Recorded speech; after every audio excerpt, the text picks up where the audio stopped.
tous. Merci de nous rejoindre sur Télé 50 pour l'essentiel de l'actualité. À la une, la lutte contre les crimes transnationaux, c'est le thème retenu au cours de la 9e réunion de l'Association des procureurs d'Afrique AP à Kinshasa.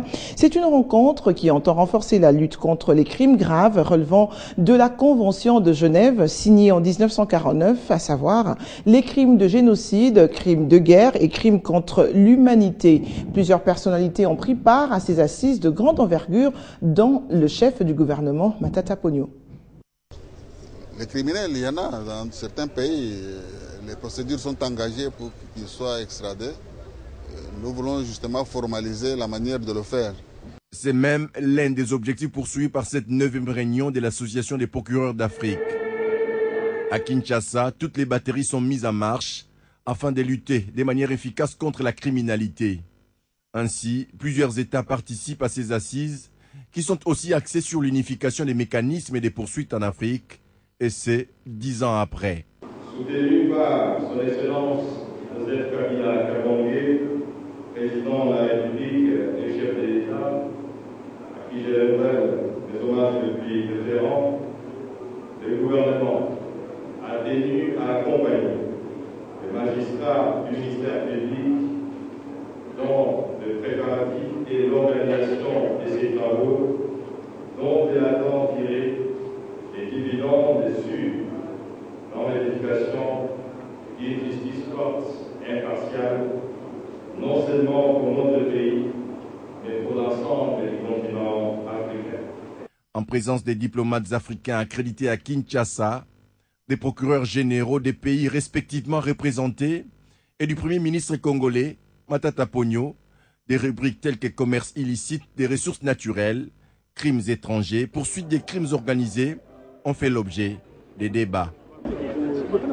Je pense que nos travaux aboutiront à ce que nous puissions mettre ensemble une meilleure formule pour aboutir à des extraditions de certains suspects qui se trouvent dans des États voisins ou ailleurs.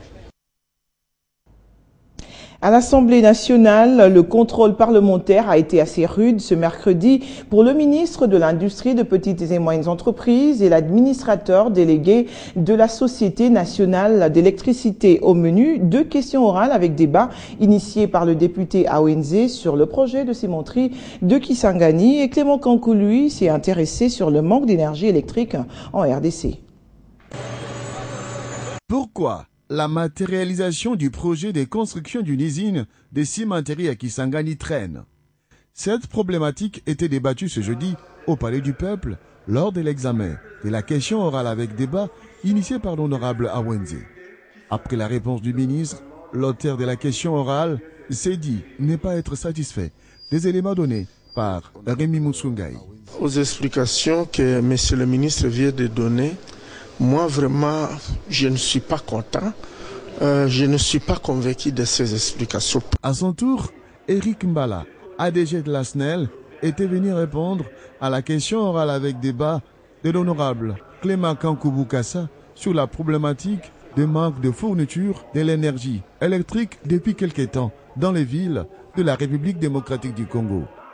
Déterminé à aller jusqu'au bout de sa logique, Clément Kankou a déclaré ne pas être convaincu par l'ADG Eric Mbala. Tel qu'il a répondu, on est resté sur notre soif parce qu'il est resté sur des généralités. Il ne nous a pas donné de précisions par rapport aux difficultés réelles que connaît la SNEL aujourd'hui. Malgré les explications d'Eric Mbala, ADG de la SNEL, les députés ont réclamé le renforcement de la politique managériale à la SNEL. On va faire des visites techniques et ça se retourne en randonnée touristique. C'est compliqué. Il va falloir que la SNEL prenne le taureau par les cornes. Il doit apporter des solutions aux problèmes qui se posent. Parlons justice à présent. La procureure de la Cour pénale internationale s'oppose à la décision du juge de la chambre préliminaire qui a ordonné mardi la liberté provisoire de 4 suspects, Fidel Babala dans l'affaire Jean-Pierre Bemba. Fatou Bensouda, qui a interjeté appel ce mercredi, vient de suspendre toutes les démarches en ce sens et pourra se prononcer dans peu de temps. Revenons donc à Kinshasa. La République démocratique du Congo, à l'instar d'autres États épris de paix, a toujours fait de la lutte contre le trafic illicite des matières nucléaires et radioactives son cheval de bataille. C'est dans ce cadre que les services spécialisés, dont la DGM, l'ANER, la DGDA et d'autres services viennent de réceptionner des matériels radiologiques de détection de rayonnement. Mathieu Kamago signe ce reportage. Plusieurs portes d'entrée et de sortie de la RDC sont concernées. La DGDA, la DGM, les commissariats généraux à l'énergie atomique et l'Agence nationale de renseignement ont réceptionné ce mercredi des matériels radiologiques de détection des rayonnements et autres matières nucléaires. C'est le ministre en charge de la recherche scientifique qui a procédé à cette remise au nom du chef de l'État. L'Union européenne, ici représentée, s'est engagée à aller jusqu'au bout pour que l'Afrique et la RDC en particulier demeurent exemptes dans le domaine de la sécurité nucléaire. Mais une question, il s'agit de quel matériel de détection que viennent de bénéficier les services en RDC. L'Union européenne nous assiste dans le contrôle des trafics illicites des matières nucléaires. Alors dans cette assistance, ils nous ont donné un don, 150 détecteurs de rayonnement ionisant. Et nous avons eu aussi un matériel sophistiqué qui peut identifier et donner le spectre des matériels directement, qu'on appelle les identifiers. Là, il y en avait 15 parce que c'est un matériel très sophistiqué pour toute la République. En fait, ce matériel-là nous sert à bien contrôler le trafic des matières ionisantes, n'est-ce pas, au travers nos frontières.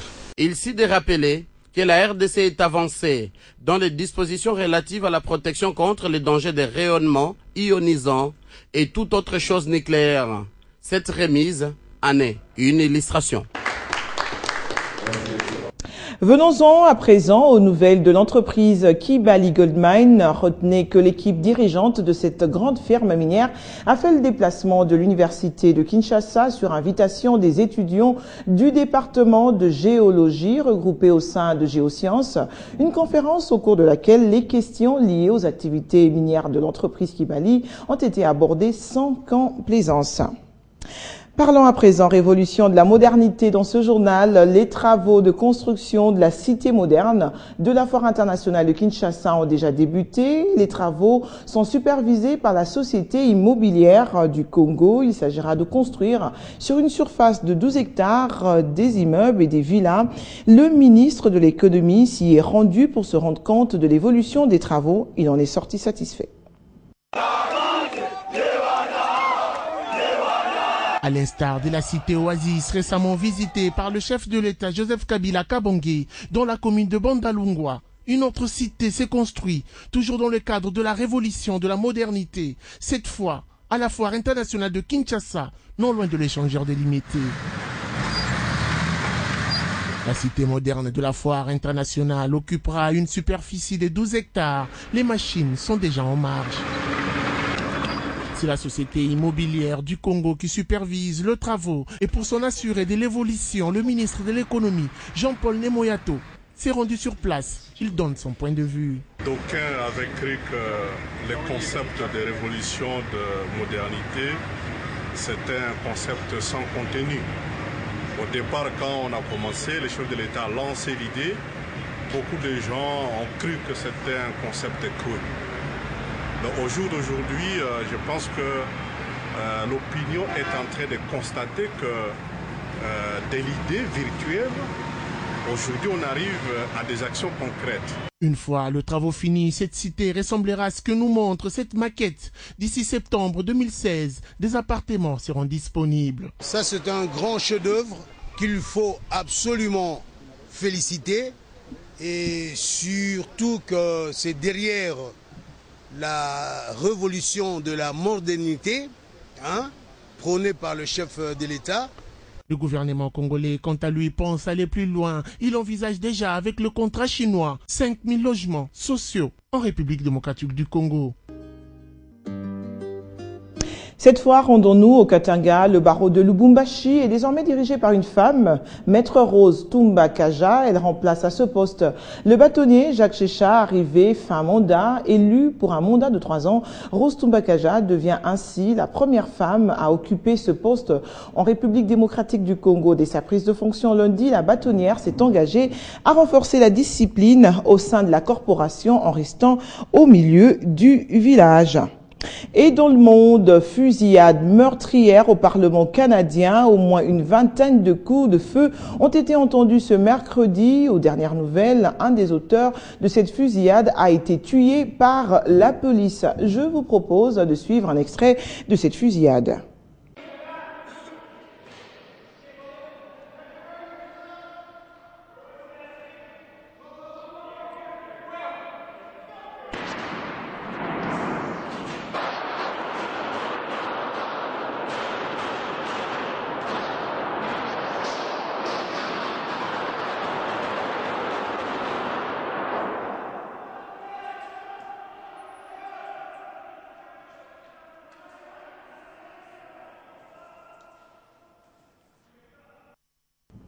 Et en sport, pour terminer, vous le savez, c'est ce dimanche 26 octobre que l'ASV Club de Kinshasa, seul représentant de la RDC, reçoit l'entente sportive Sétif d'Algérie pour le compte de la finale allée de la Ligue des champions de la CAF. À 4 jours de cette rencontre historique pour les Dauphins Noirs de la capitale, que des appels à la mobilisation en vue de pousser l'équipe congolaise à la consécration finale se multiplie. Le dernier en date, c'est celui de la presse sportive et du secrétaire général au sport, Barthélémy Okito. On les écoute. On ne peut que souhaiter beaucoup de bonnes choses à cette équipe de V-Club. On est Congolais, on reste patriote, c'est vrai. Mais bon, que voulez-vous, c'est la meilleure équipe, en tout cas, qui aura à l'emporter. Et ce jour-là, en tout cas ce dimanche, et au soir du 1er novembre, le samedi 1er novembre, on espère que la République démocratique du Congo, à travers l'ASV Club, soulèvera en tout cas cette coupe. Le club doit prendre très au sérieux l'adversaire qui rencontre ce dimanche au Stade Raphaël, parce que ça fait qu'ouvrir la porte à la grande finale qui se jouera à l'extérieur. Et pour ça, il faut que l'équipe soit très concentrée pour remporter la compétition. Et je crois que V-Club a toutes les chances de son côté pour le faire. Même dans la vie sportive, il y a aussi un temps pour chaque chose. Je souhaite de tout cœur que l'ASV Club, qui est déjà si engagé dans cette compétition et qui a montré des si bonnes choses, puisse effectivement conclure complètement avec un grand succès. Je pense que V-Club peut gagner avec un grand score ici et aller se battre pour un nul ou même gagner contre Sétif. Je crois que V-Club pourra gagner avec un score confortable de manière à la phase retour qui consolide cette avance et gagner cette coupe-là. Parlons à présent des 4e Jeux congolais dont le démarrage des hostilités est annoncé au début du mois de décembre prochain. C'est dans ce cadre que les fédérations sportives concernées ont échangé avec le secrétaire général du comité olympique congolais, Alain Badiachile, afin d'activer les préparatifs. Une commission a été mise sur pied pour y travailler d'urgence. Le 4e Jeu congolais se tiendra bien à Kinshasa avec la participation de toutes les provinces de la RDC. Mais à ces jours, un constat est dégagé. Il y a un grand retard quant aux préparatifs. C'est ainsi que les fédérations impliquées ont discuté ce mardi avec le secrétaire général du comité olympique congolais, Alain Badiachile, sur l'évolution des préparatifs. L'état des lieux pour le moment, justement, consiste à actualiser toutes les données de l'édition qui avait avorté, puis dresser prioritairement la liste des fédérations sportives ou des disciplines qui doivent prendre part à ces Jeux.